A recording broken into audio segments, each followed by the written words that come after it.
Jai Shri Ram in the Bhagavad Gita, second chapter 54 to second chapter 72. The shlokas discuss who is a Stithapragnya. Now, Stithapragnya, verbatim translation would be a person of stable wisdom. Actually, it means the person who is a fully realized soul. So, Arjuna is asking, Stithaprajnasya ka bhasha samadhistasya keshava stitadhihi kim prabhasheta kimasita vrajeta kim. Arjuna is asking, Krishna, what is the definition, what are the marks, what are the traits of a God realized soul? Stithapragnya is a God, fully realized soul, Jivan Mukta. What is the definition? What are the traits of a God realized soul? Stable of mind and established in Samadhi, who is in Samadhi all the time, perfect tranquility of the mind. How does the man of such realization, of such a stable mind speak? How does he go about his life? How does he sit? How does he walk? How does he talk? So that's Arjuna's question. Stithaprajnasya ka bhasha samadhistasya keshava stitadhihi kim prabhasheta kimasita vrajeta kim. Shri Bhagavan Vacha, Krishna replies.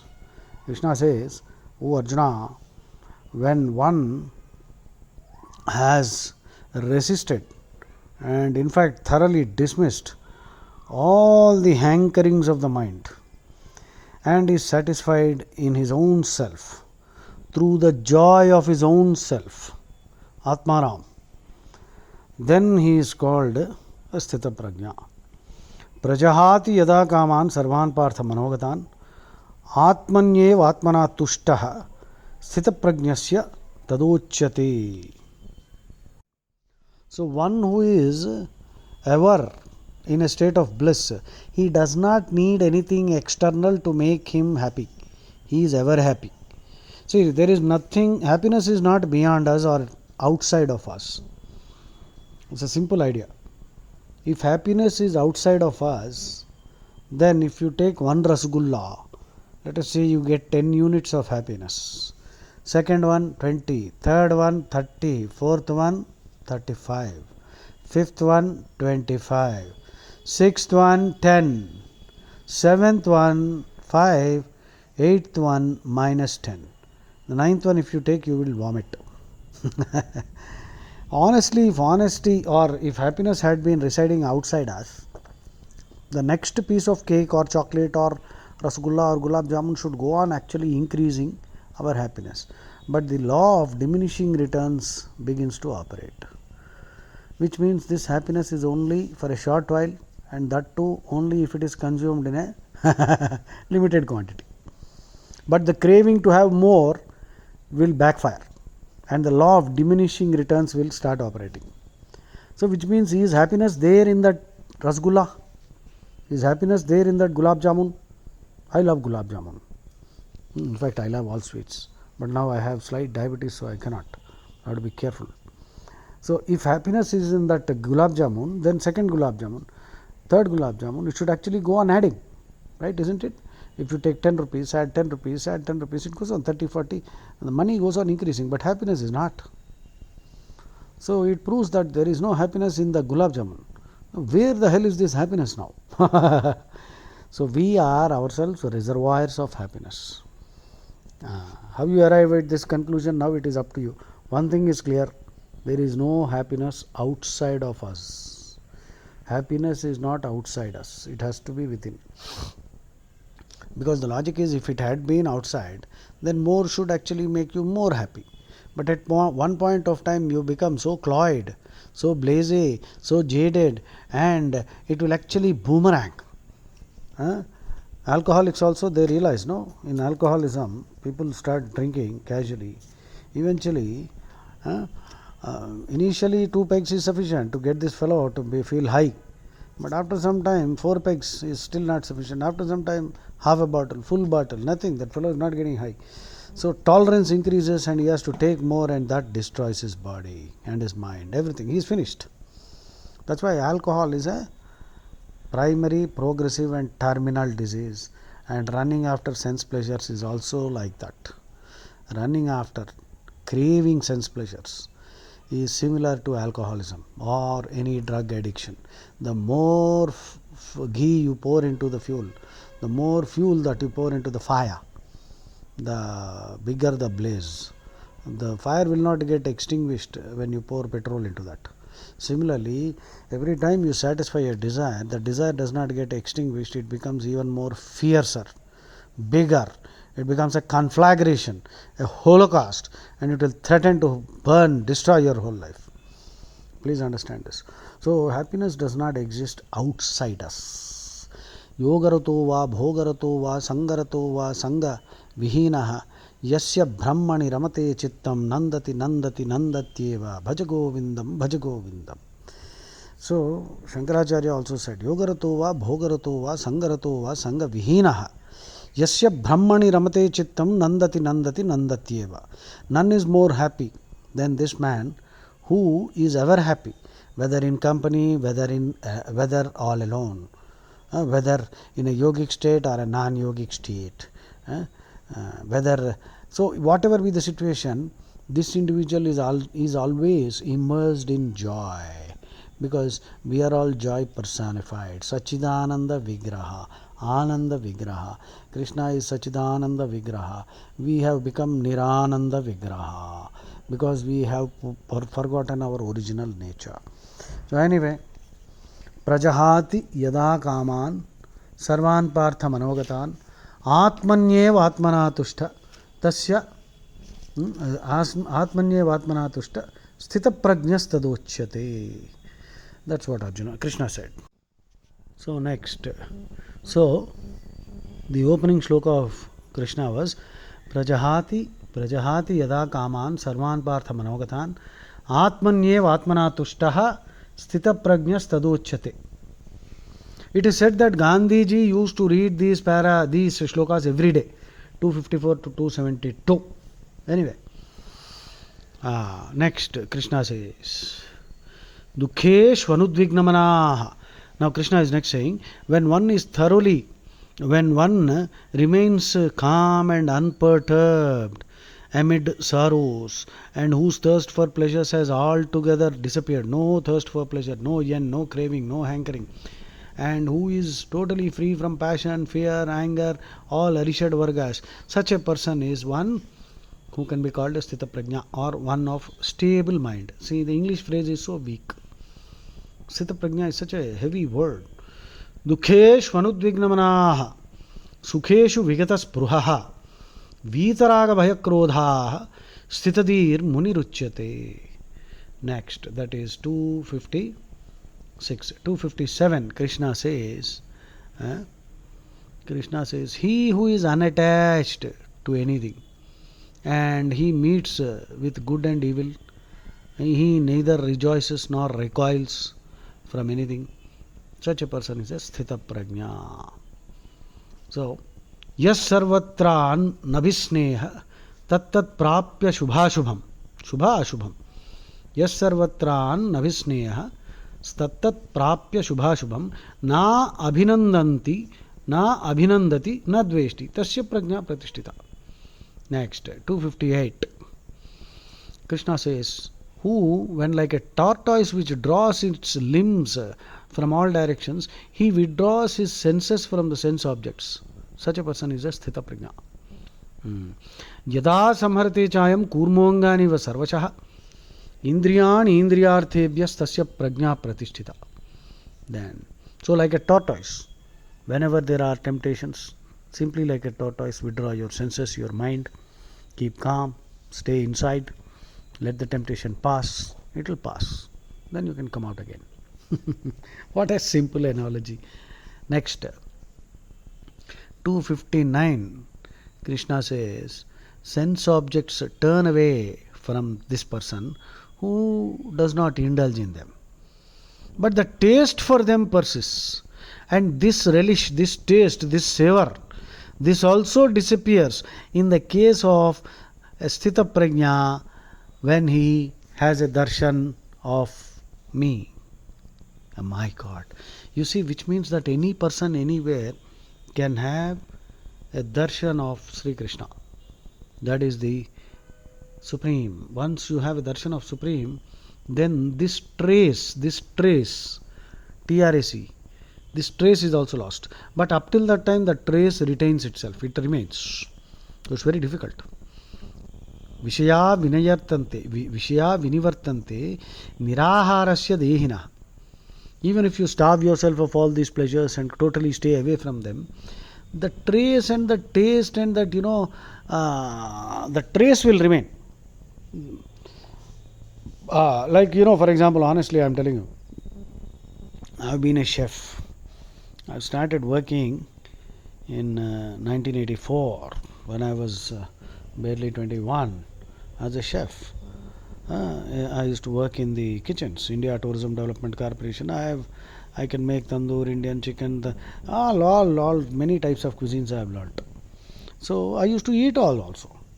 But now it is about 10 years or more, perhaps 15 years.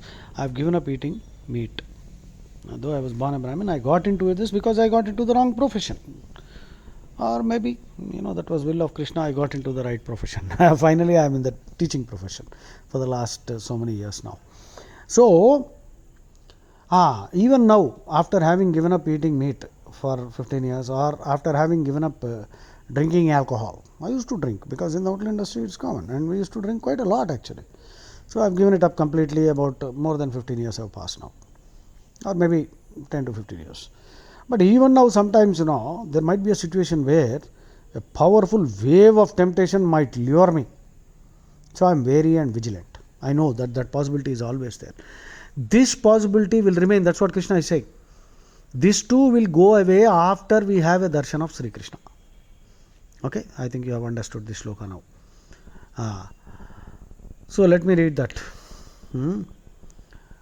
Vishaya vinivartante niraharasya dehina rasavarjyam rasopyasya param društva nivartate. 259. Now 260. Krishna is saying the senses are by nature turbulent, obstreperous, difficult to control, intractable, and very, very refractory, recalcitrant, difficult to control, not amenable to control.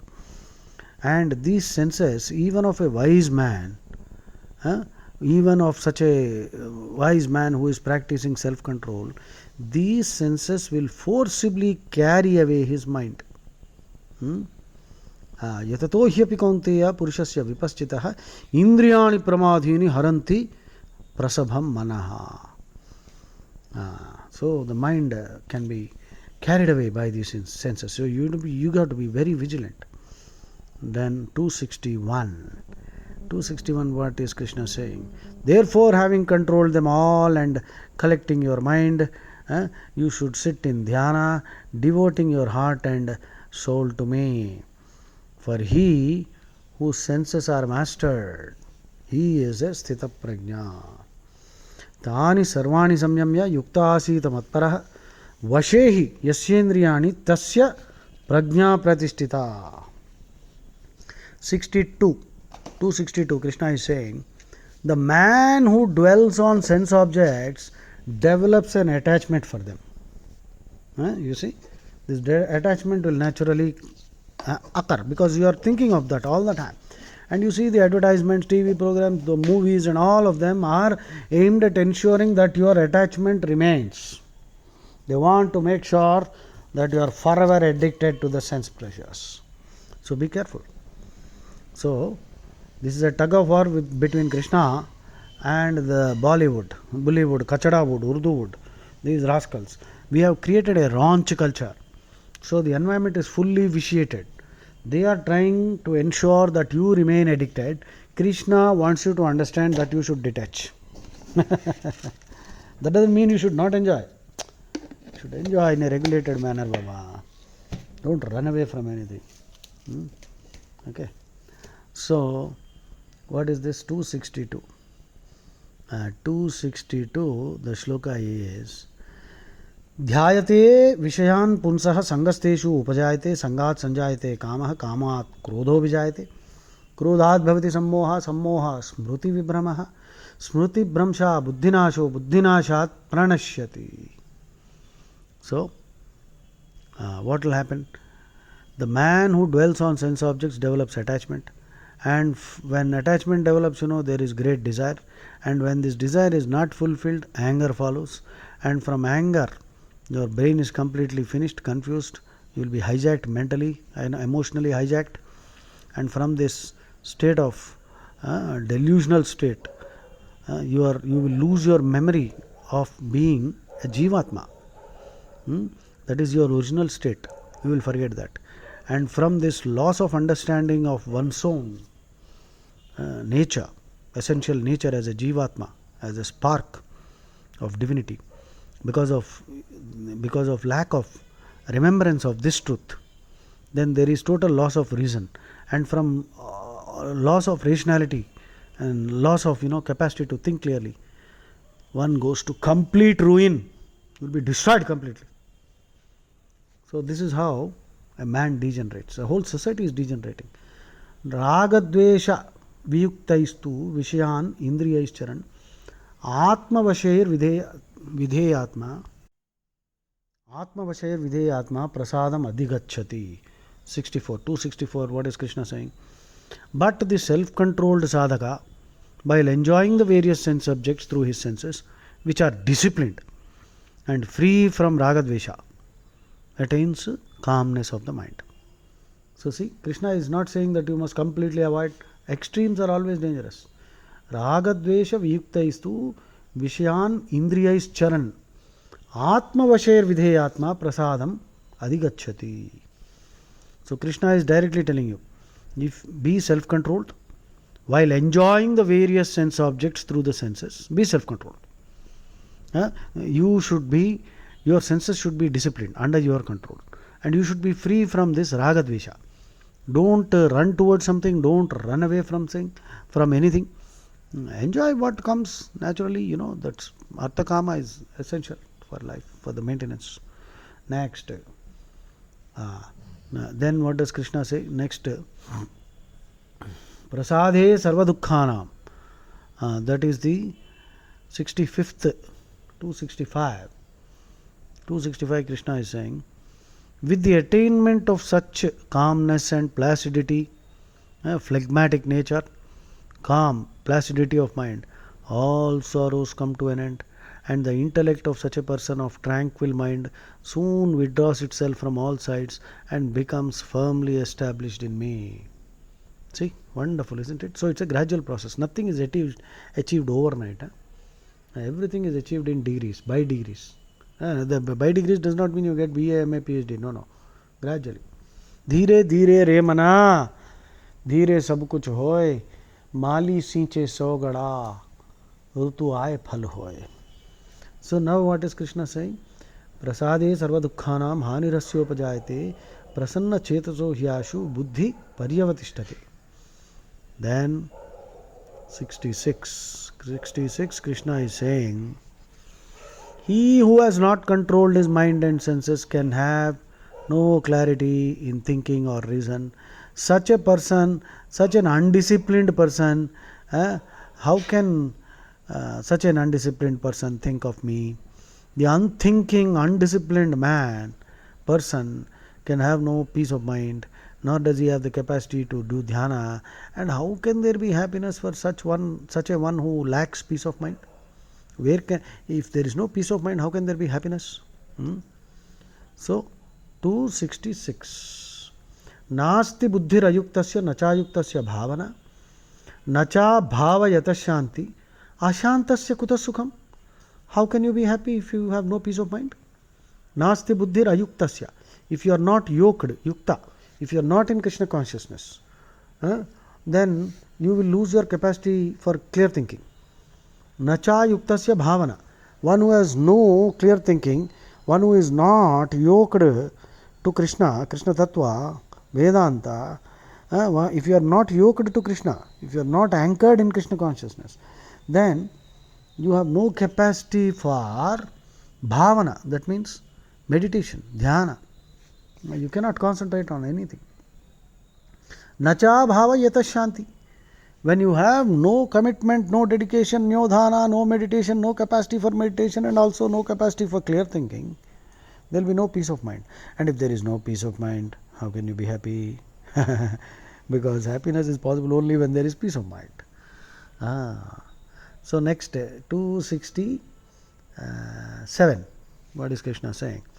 As the wind carries away a boat upon the waters, even so, of the senses moving among the sense objects, the one to which the mind is joined takes away his discrimination.